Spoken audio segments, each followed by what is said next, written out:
Bienvenue, aujourd'hui on se penche sur un texte au titre assez évocateur.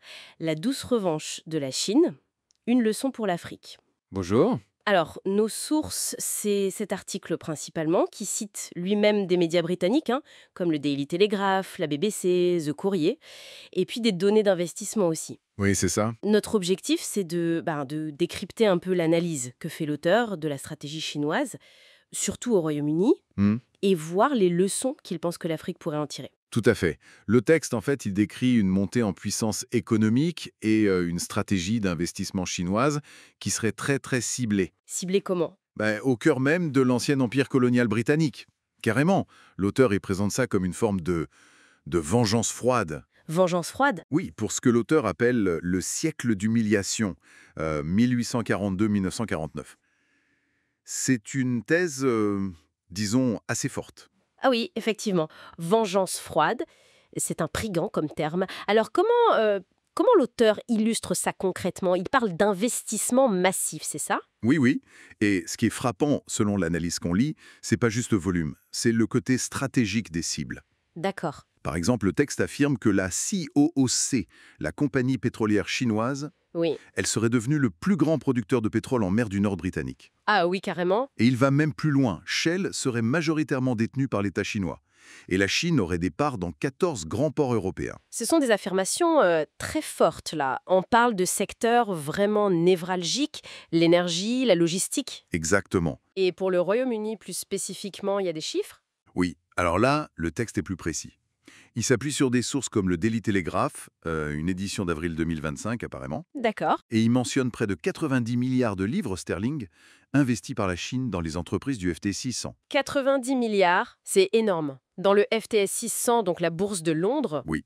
Et la liste des entreprises où il y aurait des participations chinoises, elle est parlante. c'est-à-dire On parle de BAE Systems dans la défense, la défense quand même. Rolls-Royce pour les moteurs l'avion, Shell, bon on l'a dit, le pétrole, mais aussi AstraZeneca et GlaxoSmithKline dans la pharmacie, Format, ok. National Grid pour le réseau électrique, l'aéroport d'Heathrow, Thames Water, l'eau à Londres, L'eau. et même EasyJet, la compagnie aérienne.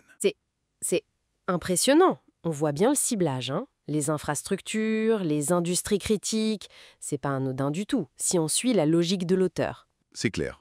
Mais sa description de cette stratégie, elle ne s'arrête pas à l'économie dure, si je comprends bien le texte. Il y a autre chose. Exactement. L'auteur souligne que ça s'étend aussi à ce qu'on appelle le soft power, le savoir, l'éducation. Ah oui, Oui, il rapporte des investissements chinois importants dans les universités d'élite britanniques, celle du Russell Group. le Russell Group, oui. Près de 50 millions de livres en 4 ans, ça c'est selon The Courrier en février 2025. D'accord. Et il y a aussi l'achat d'une trentaine d'écoles privées britanniques, des écoles indépendantes. Depuis 2014 ça, d'après Pierre Nouz, juillet 2024. Une trentaine d'écoles. Ce qui est intéressant aussi, c'est que le texte, il note que ces investissements, surtout dans l'éducation, ça soulève des questions au Royaume-Uni même. Non, précisément. L'article qu'on analyse, il relaie des inquiétudes qui sont exprimées dans certaines de ces sources britanniques, Sur quoi portent ces inquiétudes? principalement sur la transparence de ces financements.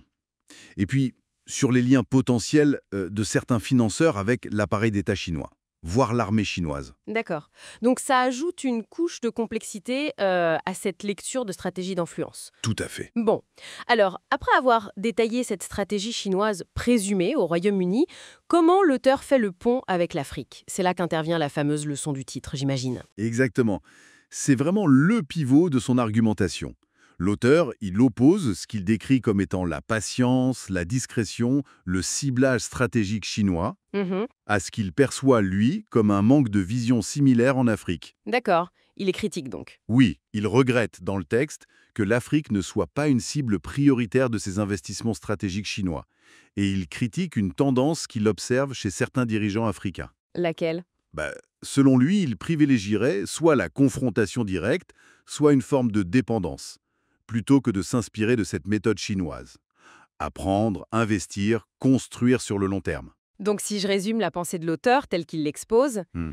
la Chine utiliserait l'investissement pas juste pour le profit immédiat, Non, pas seulement. mais comme un levier géopolitique à très long terme, basé sur l'apprentissage patient du système adverse, pour mieux le pénétrer et à la fin rééquilibrer les forces. C'est exactement ça. C'est l'argument central qui est développé. Et c'est ça la leçon pour l'Afrique, selon lui, étudier cette approche. C'est ce qu'il suggère, oui.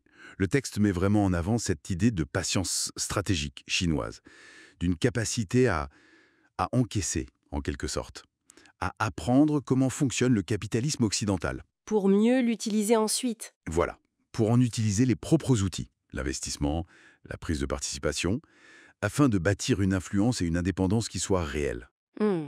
L'auteur va même jusqu'à souligner que des officiels chinois qui sont cités dans ses sources évoqueraient souvent le chiffre 107 107, pourquoi? pour les 107 ans présumés d'humiliation, comme pour ancrer cette stratégie dans une perspective historique très longue, vous voyez? Ah oui, je vois. C'est une lecture assez fascinante des événements, faut dire. Alors, si on devait retenir l'essentiel de cette analyse, pour ceux qui nous écoutent, Oui. la source nous présente une interprétation de la stratégie chinoise au Royaume-Uni comme une manœuvre économique, mais presque géopolitique en fait. Patiente, calculée, Oui, une sorte de rééquilibrage historique par le capital. C'est comme ça que c'est présenté. une douce revanche, comme dit le titre. Voilà, et au-delà de la description de cette stratégie prêtée à la Chine, le texte soulève une question plus large, je trouve. Surtout à travers le prisme africain qu'il adopte. Laquelle? Quelles sont les stratégies d'investissement qui permettent vraiment sur le long terme de modifier les rapports de force mondiaux? Bonne question. L'analyse de l'auteur, elle invite à réfléchir à l'importance de la patience, de l'apprentissage en profondeur des systèmes existants. Et de l'anticipation stratégique. Exactement. Plutôt que de juste chercher des capitaux là, maintenant, tout de suite. C'est une réflexion qui dépasse largement le cadre de cet article, c'est sûr. De quoi continuer à réfléchir. Merci d'avoir suivi cette exploration avec nous.